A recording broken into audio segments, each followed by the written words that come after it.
Assalamualaikum warahmatullahi wabarakatuh. Yang terhormat Ibu Dr. Nana Trisnawati, Sarjana Ekonomi, Magister Manajemen, selaku Ketua Penguji. Lalu Bapak Dr. Henry Sentosa, Sarjana Ekonomi, Magister Manajemen, selaku Penguji kedua dan dosen pembimbing saya. Lalu Ibu Dr. Ruwaida, Sarjana Sosiologi, Magister Sains, selaku penguji ketiga. Perkenalkan, nama saya Hunafa Genia Putri dengan NIM 1914290090. Dengan ini, saya mohon izin untuk mempresentasikan penelitian saya yang berjudul Pengaruh Pelatihan dan Lingkungan Kerja terhadap Kinerja Karyawan dengan Kepuasan Kerja sebagai Variabel Intervening pada PT Wahana Kelas Sejati Divisi Engineering. Yang pertama ada fenomena gap. Di sini saya lampirkan hasil prasurvei, yaitu pada pelatihan kerja menunjukkan bahwa 55% karyawan tidak merasa puas disebabkan oleh kurangnya pemahaman di kalangan karyawan bahwa pelatihan dapat meningkatkan mutu, keahlian, dan kemampuan sesuai dengan di bidangnya masing-masing. Lalu, hasil menunjukkan sebanyak 60% karyawan tidak merasa puas terhadap lingkungan kerja karena fasilitas yang tersedia dianggap kurang memadai untuk mendukung aktivitas kerja. Selanjutnya, sebanyak 60% karyawan tidak merasa puas terhadap kinerja mereka di perusahaan, disebabkan karena belum semua aspek pekerjaan memenuhi standar kualitas yang ditetapkan oleh perusahaan. Dan sebanyak 65% karyawan tidak merasa puas terhadap kepuasan kerja, terutama terkait dengan ketidaksesuaian antara gaji yang diterima dan beban kerja yang dihadapi. Lalu di sini ada rumusan masalah dan tujuan penelitian. Yang rumusan masalah terbagi menjadi 7. Apakah pelatihan berpengaruh terhadap kepuasan kerja di PT Wahana Kelas Sejati? Yang kedua, apakah lingkungan kerja berpengaruh terhadap kepuasan kerja karyawan di PT Wahana Kelas Sejati? Apakah pelatihan berpengaruh terhadap kinerja karyawan di PT Wahana Kelas Sejati? Keempat, apakah lingkungan kerja berpengaruh terhadap kinerja karyawan di PT Wahana Kelas Sejati? Yang kelima, apakah kepuasan kerja berpengaruh terhadap kinerja karyawan di PT Wahana Kelas Sejati? Keenam, apakah pelatihan berpengaruh terhadap kinerja karyawan melalui kepuasan kerja di PT Wahana Kelas Sejati?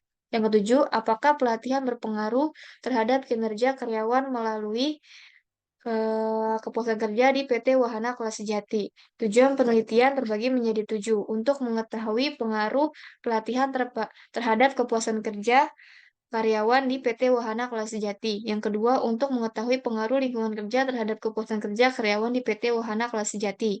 Yang ketiga, untuk mengetahui pengaruh pelatihan terhadap kinerja karyawan di PT Wahana Kelas Sejati.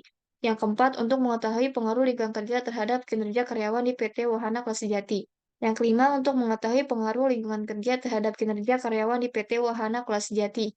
Yang keenam, untuk mengetahui pengaruh pelatihan terhadap kinerja karyawan melalui kepuasan kerja di PT Wahana Kelas Sejati.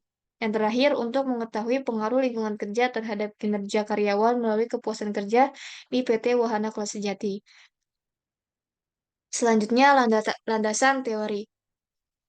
Teori pelatihan menurut Chan pada tahun 2016 di halaman 175 dalam jurnal Nuryanti 2021 bahwa pelatihan adalah instruksi yang diberikan untuk meningkatkan kinerja sehubungan dengan tugas yang sedang berlangsung. Dimensi pelatihan kerja menurut Mangkunegara pada tahun 2009 dalam Jurnal Prasetyo Rifan di tahun 2019. Yang pertama, tujuan dari pelatihan dan pengembangan harus terdefinisi dengan jelas dan dapat diukur. Yang kedua, pelatih harus memiliki keahlian dan kualifikasi profesional yang sesuai. Yang ketiga, materi pelatihan dan pengembangan harus sesuai dengan tujuan yang ingin dicapai. Yang keempat, pendekatan pelatihan dan pengembangan harus disesuaikan dengan kapasitas pegawai yang terlibat. Yang terakhir, peserta dalam pelatihan dan pengembangan harus memenuhi persyaratan yang ditentukan. Teori lingkungan kerja menurut Sutrisno pada tahun 2010 dalam Jurnal Mustafa di tahun 2018, bahwa lingkungan kerja merujuk pada semua fasilitas dan infrastruktur di sekitar karyawan yang sedang menjalankan tugasnya dan dapat memengaruhi bagaimana pekerjaan tersebut dilaksanakan, seperti lokasi tempat kerja, fasilitas, peralatan kerja, kebersihan, penerangan, ketenangan, dan dinamika hubungan kerja antara individu yang bekerja di dalamnya.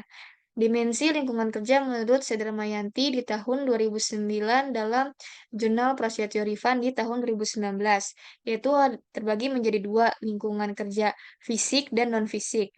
Teori kinerja menurut Armstrong dan Baron pada tahun 2015 di halaman 2 dalam Jurnal Nuryanti di tahun 2021.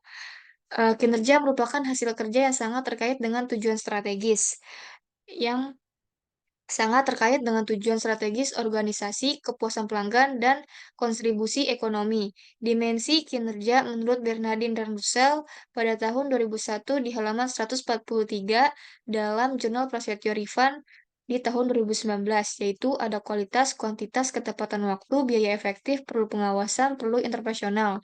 Terakhir, teori kepuasan kerja menurut Robbins dan Judge pada tahun 2015 di halaman 46 dalam Jurnal Citra Ningtyas dan Rejastuti di tahun 2017 bahwa kepuasan kerja adalah suatu perasaan yang positif yang dialami oleh seorang karyawan terhadap pekerjaannya setelah mempertimbangkan aspek-aspeknya.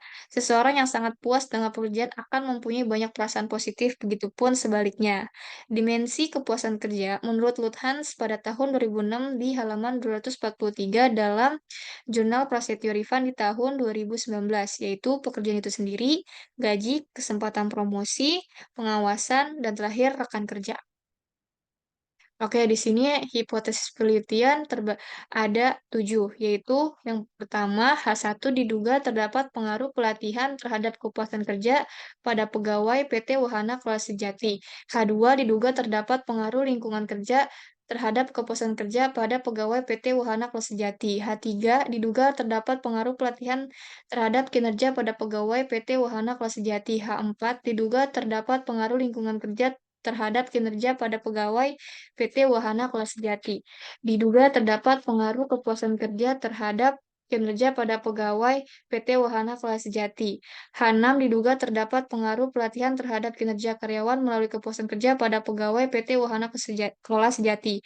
H7 diduga terdapat pengaruh lingkungan kerja terhadap kinerja karyawan melalui kepuasan kerja pada pegawai PT Wahana Kelas Sejati. Oke, metode penelitian digunakan pada populasi sampel yaitu karyawan engineering PT Wahana Kesejati sejumlah 32 responden. Jenis penelitian yang digunakan yaitu kuantitatif deskriptif. Sumber data yang didapatkan primer dan sekunder. Metode analisa data yang digunakan yaitu SmartPLS versi 3.3. Metode pengumpulan datanya yaitu kuesioner atau angket. Oke, identifikasi responden. Pada usia responden ini, hasil yang paling tinggi di usia 20-30 tahun, yaitu mencapai 59,4%. Lalu, pada lama bekerja responden, yang paling tinggi itu mencapai 1-5 tahun, mencakup 87,5%. Lalu, pendidikan terakhir responden paling tinggi yaitu di pendidikan terakhir SLTA, SMA, atau SMK mencapai 93,8%. Oke, di sini ada hasil penelitian uji validitasi, yaitu terbagi menjadi dua, convergent validity. Variabel X1, X2, Z, dan Y. Kesimpulannya, datanya sudah valid karena angka loading factor sudah lebih dari 0,7 dinyatakan yang nilai ideal, namun 0,5 masih dapat diterima, menurut Haryono pada tahun 2017. Lalu di sini ada diskriminan validity. Ada cross loading.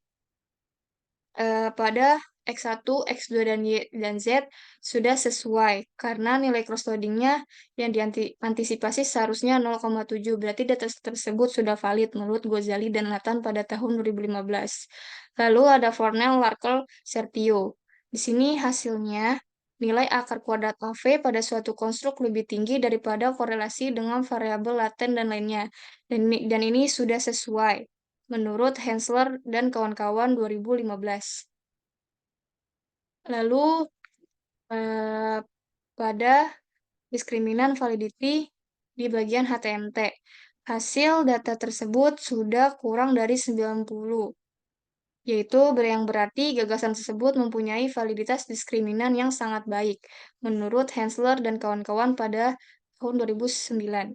Lalu ada uji reliabilitas, yaitu konstruk reliability. Ada dua metode yang menentukan apa suatu konstruk yang reliable. pada nilai Crunchbach alpha dan nilai rehabilitas komposit RHO di sini sudah menunjukkan lebih dari 0,70 dan nilai AVE yang dianggap sudah sah, maka di sini juga sudah di atas 0,5 menurut Ekawati pada tahun 2020. Lalu di sini hasil penelitian inner model. Perhitungan pada R-square dinyatakan nilainya sedang karena R-square pada kepuasan kerja dinilai 0,422 dan kinerja karyawan yang berarti rendah karena 0,096. Pada F-square di sini dinyatakan rendah karena nilainya 0,00 menurut Wong tahun 2013. Lalu di sini ada Goodness of Fit Model atau GOF yang nilainya sebesar 0,229 atau 22,9%, yang berarti masuk dalam kategori tingkat kelayakan yang sedang menurut Latan Gozali pada tahun 2012.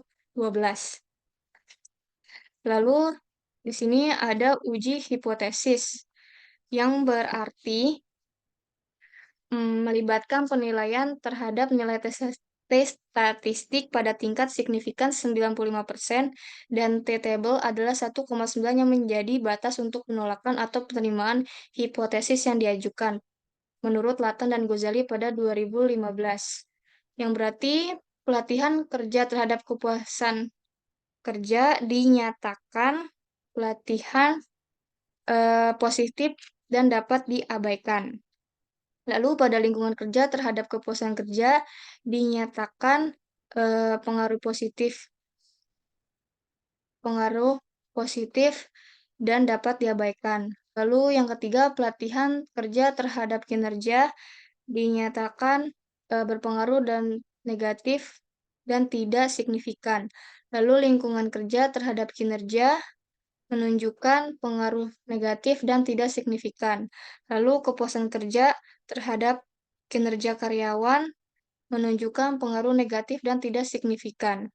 Lalu pada uji mediasi atau hubungan tidak langsung, di sini jika p-value-nya pada nilai spesifik indirect effect bernilai negatif lebih dari 0,05 dengan pada statistik kurang dari 1,96 maka disimpulkan tidak memediasi. Maka di sini datanya pengaruh pelatihan terhadap kinerja melalui kepuasan kerja dinyatakan tidak memediasi dan pengaruh lingkungan kerja terhadap kinerja melalui kepuasan kerja dinyatakan tidak memediasi. Maka kesimpulannya, yang pertama ada pelatihan berpengaruh positif dan tidak signifikan terhadap kepuasan kerja. Yang kedua, lingkungan kerja berpengaruh positif dan tidak signifikan terhadap kepuasan kerja. Lalu yang ketiga, pelatihan berpengaruh negatif dan tidak signifikan terhadap kinerja karyawan. Lalu lingkungan kerja berpengaruh negatif dan tidak signifikan terhadap kinerja karyawan. Lalu yang kelima, kepuasan kerja berpengaruh negatif dan tidak signifikan terhadap kinerja karyawan. Dan pengaruh pelatihan dan lingkungan kerja terhadap kinerja karyawan melalui kepuasan kerja dinyatakan tidak signifikan. Maka, sarannya yang pertama, diharapkan manajemen melakukan identifikasi kebutuhan karyawan terkait pelatihan agar tujuan pelatihannya memiliki sasaran yang jelas sesuai keperluan. Yang kedua, diharapkan manajemen dapat meminimalisir tingkat kebisingan dengan pemasangan peredam ruangan yang terbaik agar lingkungan kerja tetap kondusif bagi karyawan. Yang ketiga, diharapkan manajemen untuk selalu mengevaluasi tingkat kesesuaian gaji agar tetap relevan dengan tanggung jawab atau jabatan yang diemban tiap karyawan. Yang keempat, diharapkan manajemen untuk menstimulus karyawan dengan bonus bagi karyawan yang tepat waktu dalam menyelesaikan target pekerjaan agar dapat memotivasi karyawan lain dalam menyelesaikan pekerjaan sesuai target waktu yang ditentukan perusahaan. Yang kelima, diharapkan pada karyawan agar tetap meningkatkan kinerja melalui pelatihan serta dapat memberikan masukan pada perusahaan untuk tetap menjaga lingkungan agar tetap kondusif. Lalu yang keenam, penelitian selanjutnya agar dapat meneliti variabel-variabel lain yang dapat mempengaruhi kinerja seperti motivasi, kompensasi, pengembangan karir, work-life balance, stres kerja, dan lain-lain. Berdasarkan uji mediasi didapatkan bahwa kepuasan kerja tidak dapat memediasi pengaruh pelatihan dan lingkungan kerja terhadap kinerja, sehingga penelitian tersebut dapat menjadikan variabel lainnya seperti motivasi, kompensasi, pengembangan karir, work-life balance, stres kerja, dan lain-lain menjadi variabel mediasi untuk diketahui efeknya. Sekian presentasi dari saya. Apabila ada salah berkata, wassalamualaikum warahmatullahi wabarakatuh.